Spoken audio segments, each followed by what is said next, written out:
GBA ಕಸದ ವಾಹನ ಹರಿದು ಬೈಕ್ ಸವಾರ ದುರ್ಮರಣವನ್ನಪ್ಪಿರುವಂತಹ ಘಟನೆ ಬೆಂಗಳೂರಿನಲ್ಲಿ ನಡೆದಿದೆ. ಬೆಂಗಳೂರಿನ ಶಿರಸಿ ಸರ್ಕಲ್ ಬಳಿ ಸಂಭವಿಸಿದಂತ ಅಪಘಾತ ಇದು.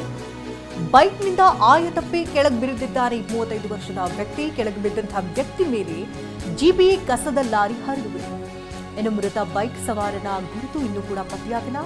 ತಮಿಳುನಾಡಿನ ರಿಜಿಸ್ಟರ್ ಬೈಕ್ ಇದಾಗಿದ್ದು ಜಿಬಿಎ ಲಾರಿಯನ್ನು ಈಗ ವಶಕ್ಕೆ ಪಡೆದುಕೊಳ್ಳಲಾಗಿದೆ. ಚಾಮರಾಜಪೇಟೆ ಟ್ರಾಫಿಕ್ ಪೊಲೀಸರು ಸ್ಥಳಕ್ಕೆ ಭೇಟಿಯನ್ನು ಕೊಟ್ಟು ಪರಿಶೀಲನೆ ಕೂಡ ನಡೆಸಿದ್ದಾರೆ.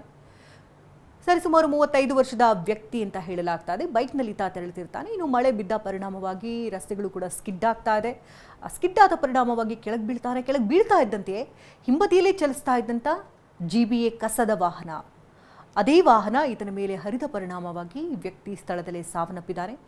ಈತ ಎಲ್ಲಿ ಅವನು ಏನು ಎತ್ತ ಅನ್ನೋದ್ರ ಬಗ್ಗೆ ಪೊಲೀಸರಿಗಾಗಲೇ ಮಾಹಿತಿಯನ್ನು ಕಲೆ ಹಾಕ್ತಾ ಇದ್ದು, ತಕ್ಷಣಕ್ಕೆ ಈತನ ಗಾಡಿಯ ನಂಬರ್ ಬಂದು ತಮಿಳುನಾಡುದು ಅಂತ ಗೊತ್ತಾಗ್ತಾ ಇದೆ. ತಮಿಳುನಾಡು ಮೂಲದವನೇ ಇರಬಹುದು ಅಂತ ಈಗ ಅಂದಾಜಿಸಲಾಗ್ತಾ ಇದೆ. ಜಿಬಿಎ ವಾಹನದ ಚಾಲಕನನ್ನ ಈಗಾಗಲೇ ವಶಕ್ಕೆ ಪಡ್ಕೊಂಡಿದ್ದಾರೆ. ವಾಹನವನ್ನು ಕೂಡ ವಶಕ್ಕೆ ಪಡ್ಕೊಂಡಿದ್ದಾರೆ. ಇವಾಗ ಇನ್ನಷ್ಟು ಡೀಟೇಲ್ಸ್ನ ಪಡ್ಕೊಳ್ಳೋಣ. ದೂರವಾಣಿ ಸಂಪರ್ಕದಲ್ಲಿ ಪ್ರಜ್ವಲ್ ಇದ್ದಾರೆ. ಪ್ರಜ್ವಲ್, ಘಟನೆಗೆ ಸಂಬಂಧಪಟ್ಟಂತ ಸಂಪೂರ್ಣ ಮಾಹಿತಿ ಕೊಡೋದಾದ್ರೆ. ಶಕುಂತಲಾ, ಬೆಳಗ್ಗೆ ಸುಮಾರು ಒಂದು 9:15 ಗಂಟೆ ಸುಮಾರು ಈ ಘಟನೆ ನಡೆದಿದೆ.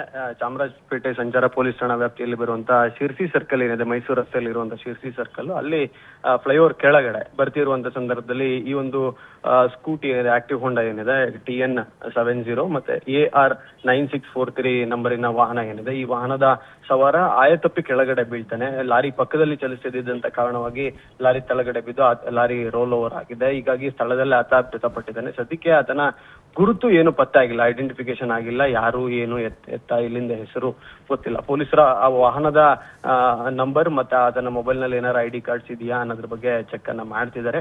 ಗೊತ್ತಾದ್ಮೇಲೆ ಕುಟುಂಬದವರಿಗೆ ಮಾಹಿತಿಯನ್ನು ನೀಡ್ತಾರೆ. ಸದ್ಯಕ್ಕೆ ಲಾರಿಯನ್ನ ಪೊಲೀಸರು ವಶಕ್ಕೆ ಪಡ್ಕೊಂಡಿದ್ದಾರೆ. ಲಾರಿ ತನ್ಪಾಡಿಗೆ ಹೋಗ್ತಿತ್ತು. ಈತ ಸ್ಲಿಪ್ ಆಗಿ ಬಿದ್ದಿದ್ದೇ ಸಾವಿಗೆ ಕಾರಣ ಅಂತ ಹೇಳಿ ಪ್ರಾಥಮಿಕವಾಗಿ ಗೊತ್ತಾಗ್ತಿದೆ.